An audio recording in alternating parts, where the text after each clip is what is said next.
Dear friends, welcome back to Elderly Made Easy, where we are dedicated to sharing practical tips, life experiences, and valuable knowledge to help you live healthier, happier, and more meaningfully in the golden years of life.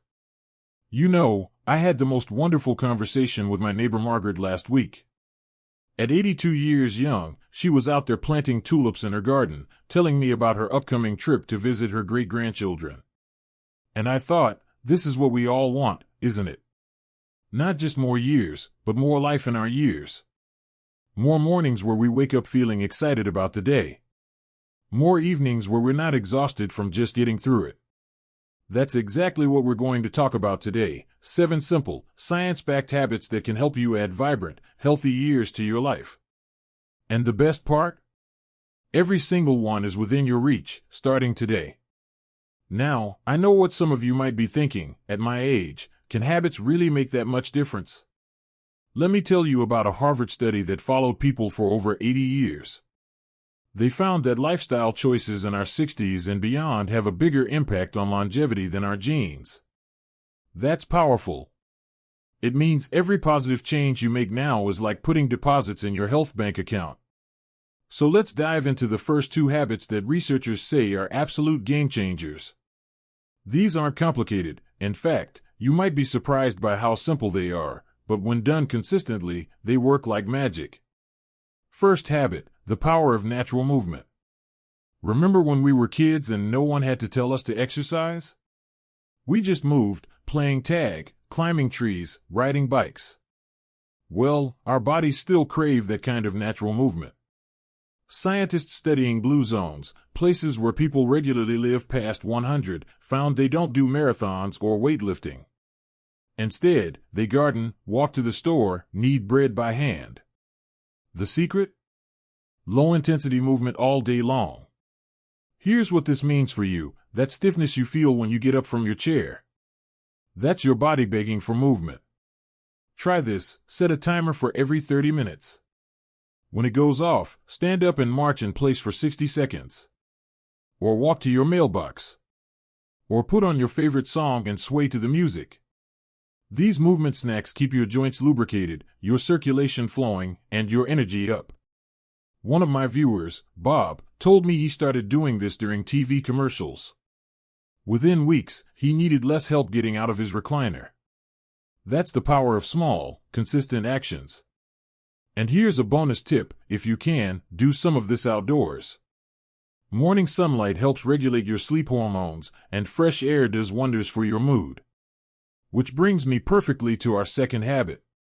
Second habit, eating the longest-lived way. Now, I'm not going to tell you to give up all your favorite foods or count calories. The longest-living cultures eat delicious meals, they just do it differently. Take Okinawa, Japan, where they have the world's highest percentage of centenarians. Their secret? They follow the 80% rule, eating until they're almost full. They fill up on purple sweet potatoes, bitter melon, and small amounts of fish. But here's what's really interesting: they eat slowly, enjoying each bite with family. You can start this today with one simple change: make your first bite count. Before eating, take a deep breath. Look at your food. Chew slowly. This activates your digestive system properly and helps prevent overeating. Another trick? Use smaller plates. Our friend Margaret, the 82-year-old gardener, told me she switched to salad plates for her meals. Without even trying, she lost 8 pounds over 6 months because her portions naturally got smaller. And if you want one food to add to your diet? Beans.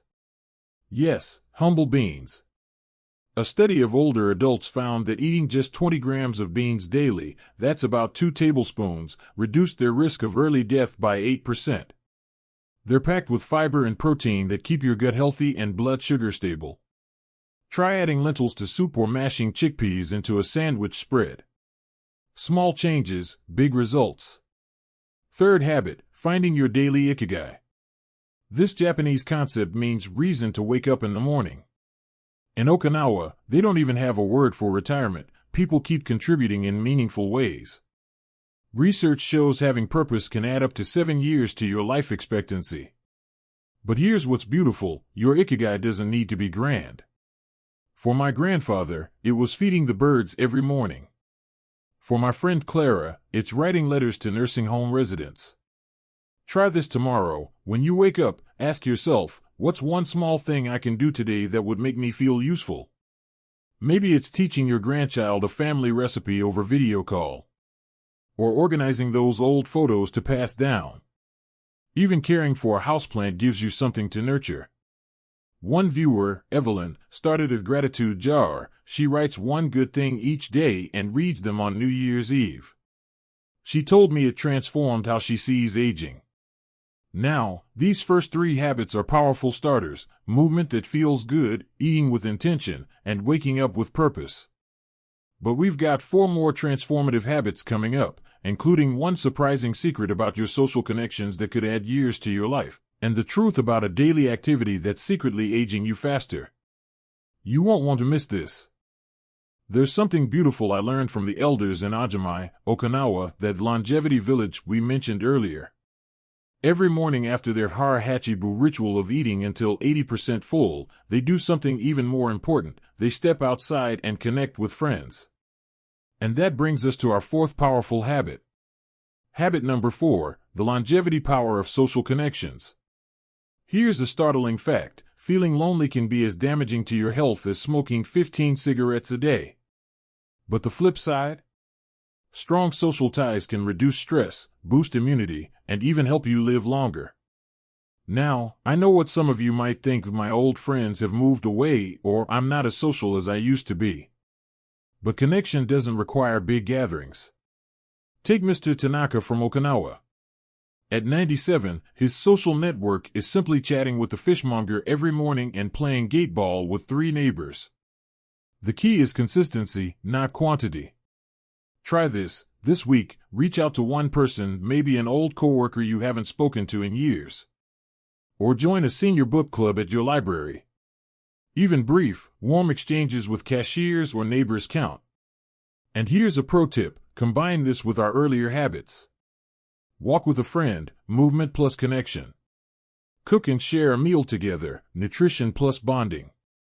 These combinations create what scientists call health synergies, where benefits multiply.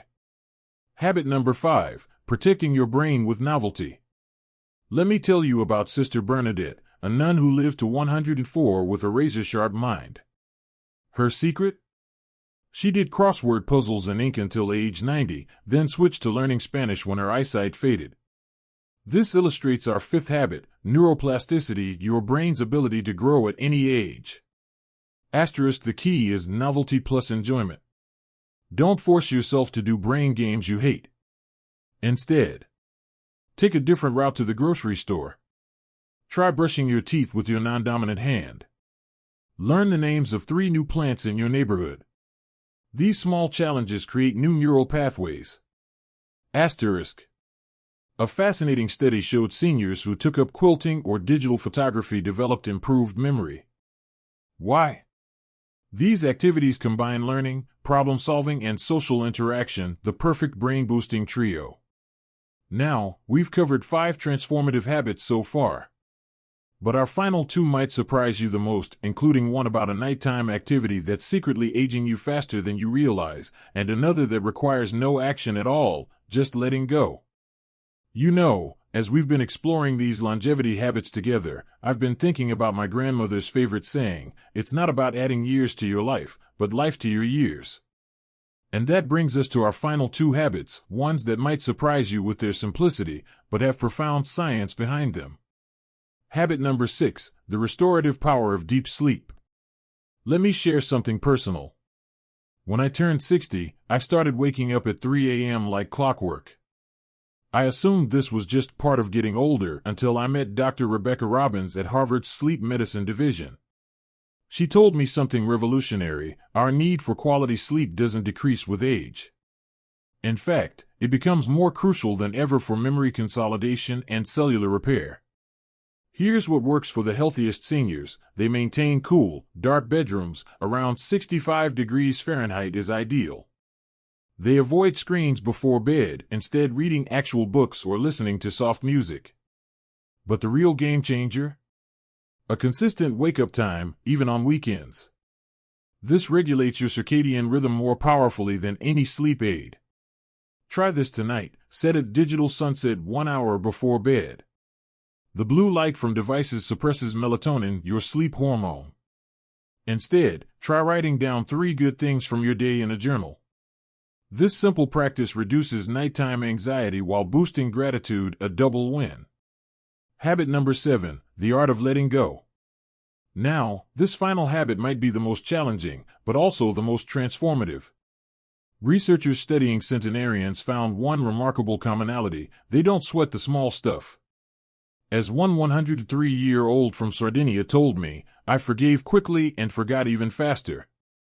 Chronic stress literally shortens your telomeres, the protective caps on your DNA that affect aging. But here's the beautiful part: practices like forgiveness, gratitude, and mindfulness can actually lengthen them. It's not about pretending hardships don't exist, but choosing where to direct your precious energy. Start small. Each morning, take 5 deep breaths while repeating, I release what I cannot control. When negative thoughts arise, imagine writing them on autumn leaves and watching them drift away. These practices reduce inflammation, lower blood pressure, and, according to multiple studies, can add up to 6 years to your lifespan. Bringing it all together. Let's pause and appreciate what we've covered: moving naturally, eating mindfully, finding purpose, nurturing connections, challenging our brains, prioritizing sleep, and releasing stress. Notice what these all have in common. They're not about deprivation or extreme effort, they're about adding more joy and ease to your days. Remember Margaret, my 82-year-old neighbor from the beginning? She didn't transform her life overnight. She started with one habit: daily gardening, then gradually added others. Now, 6 years later, she's traveling to see her great-grandchildren and taking painting classes. So here's my challenge for you. This week, pick just one habit to begin. Maybe it's adding beans to your diet, or calling an old friend, or simply going to bed 30 minutes earlier. Small steps create big changes over time. I'd love to hear which habit resonates most with you. Share in the comments below. And if you found this helpful, do me a favor, hit that like button and subscribe for more content to help you thrive after 60. Remember, your best years could still be ahead. Here's to your health, happiness, and a life well lived at every age. Thanks for watching, and we can't wait to see you in the next video.